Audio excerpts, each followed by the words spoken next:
कोई व्यक्ति जिसने छल, हिंसा और भोग विलास से जीवन बिताया हो, सिर्फ एक व्रत और एक नाम से पूरी तरह पावन हो सकता है? क्या महादेव इतना शीघ्र क्षमादान देते हैं?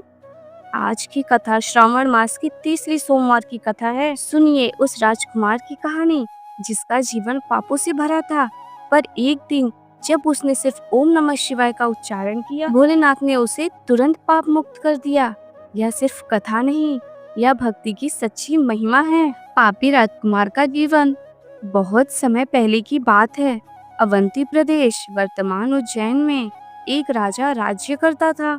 उसका पुत्र राजकुमार वीरकेतु बहुत ही शक्तिशाली परंतु अत्यंत अहंकारी और विषयों में लिप्त था। उसका जीवन विलासिता, शिकार, मद्यपान और क्रूरता में बीतता था। प्रजा उससे डरती थी और ब्राह्मणों को वो तुच्छ समझता था। उसने कभी किसी तीर्थ को ना छुआ, ना शिवलिंग को देखा, ना ही पुण्य का कोई काम किया। राजा ने बहुत समझाया परंतु वह कहता, देवता निर्बल लोगों का सहारा है, मैं स्वयं बलवान हूँ, मुझे किसी की आवश्यकता नहीं है। अब देखते हैं क्या होता है। एक दिन राजकुमार शिकार पर गया, जंगल में अकेला भटक गया और एक तांत्रिक साधक के जाल में फंस गया। तांत्रिक ने उसे बंदी बनाकर बलि देने की तैयारी की, परंतु तभी वहाँ एक वृद्ध सन्यासी आए, शांत, तेजस्वी और दिव्य। उन्होंने तांत्रिक को रोका और कहा, इसे छोड़ दो, इसके भीतर अभी भी कुछ पुण्य शेष है।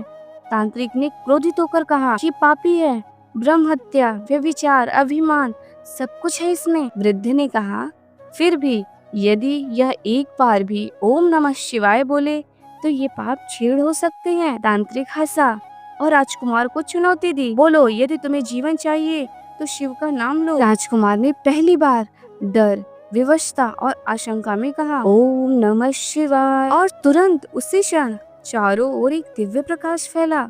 वह तांत्रिक वहीं मूर्छित हो गया और उसके मंत्र निष्फल हो गए। वृद्ध साधु मुस्कुराए, वो कोई और नहीं, स्वयं महादेव थे। तूने देर की लेकिन द्वार खोला। शिव नाम सिर्फ शब्द नहीं, यह ब्रह्म है, मोक्ष का मार्ग है। जो भी एक बार सच्चे मन से ओम नमः शिवाय कह दे, इसके पाप तुरंत चलकर भस्म हो जाते हैं। उस दिन के बाद राजकुमार बदल गया। उसने अपने वस्त्र त्यागे, काशी गया और वहीं श्रावण मास का व्रत करने लगा। 21 सोमवार तक उपवास, जलाभिषेक और शिव नाम का जाप किया। उसने दिन रात यही किया। कहते हैं तीसरे सोमवार की रात्रि को उसे स्वप्न में महादेव फिर प्रकट हुए। राजकुमार, अब तू पवित्र हो चुका है, तुझे पुनः राज्य मिलेगा, लेकिन इस बार तो धर्म के मार्ग पर चलेगा।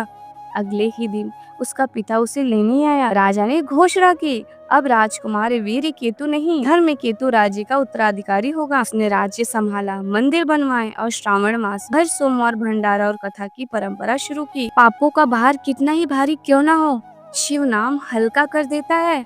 श्रद्धा अगर अंत में भी जागे तो भी भोलेनाथ माफ कर देते हैं। श्रावण का एक व्रत भी अगर सच्चे भाव से किया जाए तो चमत्कार घटित हो सकता है।